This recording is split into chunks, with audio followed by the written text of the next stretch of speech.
Alors bonjour Samuel, si vous pouviez vous présenter et votre travail en quelques mots. Bonjour Marie, je suis le fondateur de l'agence CapInsight Analytics.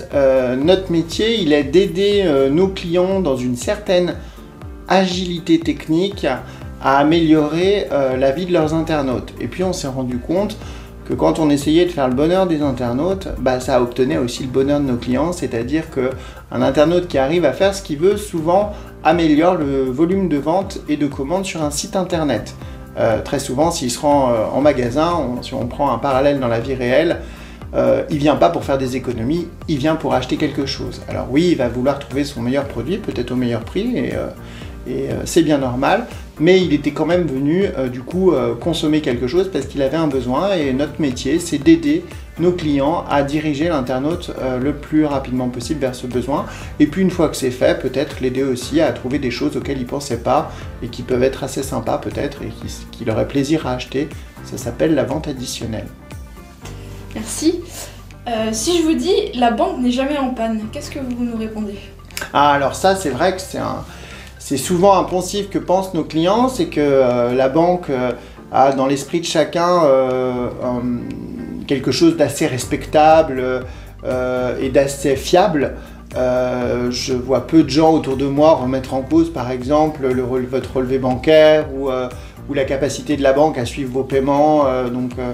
Aujourd'hui, c'est quelque chose de très très fiable, et donc mécaniquement les gens pensent que quand ils ont un site e-commerce et qu'ils envoient leurs internautes payer sur la passerelle bancaire de leur jolie banque habituelle, que la banque, quel que soit le temps, qu'il pleuve, qu'il vente, qu'il y ait des incendies dans les hangars, ça ne change rien au fait que l'internaute pourra sûrement payer de façon régulière et stabilisée.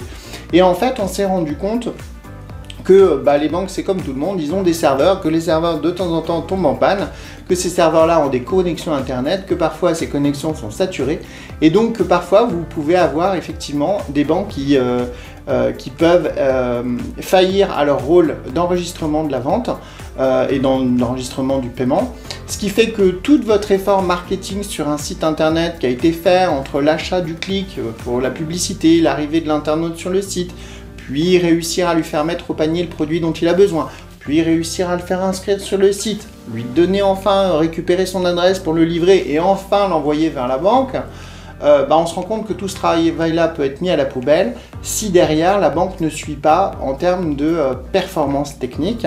Et là, on s'est rendu compte que, alors si ça vous intéresse, je peux vous dire généralement le taux de réussite d'un paiement bancaire, ça se situe entre 65 et 85%. Quand on commence à sortir en dessous de ça, à descendre en dessous des 65, c'est qu'on a un problème. L'idéal, nous, ce qu'on fait avec nos clients, c'est qu'on surveille ce taux avec un système d'alerte qui nous permet de dire, habituellement, on se rend compte que 74%, alors suivant les jours, ça fait 72, 76, 77, ou 74, 71. Si un jour ça descend à 45, c'est qu'on a un problème. On a un problème sérieux sur la passerelle bancaire parce que d'habitude, les internautes, à 72%, arrivent à payer. Alors vous inquiétez pas, beaucoup de gens nous disent pourquoi c'est pas à 100%. Il y a plein de raisons qui font que c'est pas à 100%, et parfois l'internaute n'a pas forcément l'argent sur son compte, il pensait, et puis voilà, il y a un petit peu trop débiteur ce mois-ci, il faudra revenir le mois prochain. Il y a mille et une raisons qui fait que ça ne se fait pas et qu'on n'obtient jamais 100% à ces étapes-là. Mais en règle générale, ce taux est assez stable. C'est pour ça que quand il se dégrade de façon significative, du coup, il faut vite appeler sa banque. Et avec du coup cet indicateur-là, vous pouvez lui montrer le joli graphique où c'était à 74%, puis d'un coup, tac, chute. Certains chutent à 0. On a rencontré comme ça le numéro 2 de sfr.fr le jour de la sortie, je crois que c'était de l'iPhone, ça devait être un iPhone 5 ou 6, je sais plus, et puis du coup la plateforme avait planté, et puis du coup il nous avait dit, écoutez CapInsight, on a besoin de ce taux-là pour surveiller notre banque. Eh bien merci, et on espère vous retrouver dans une nouvelle vidéo. Merci Marie.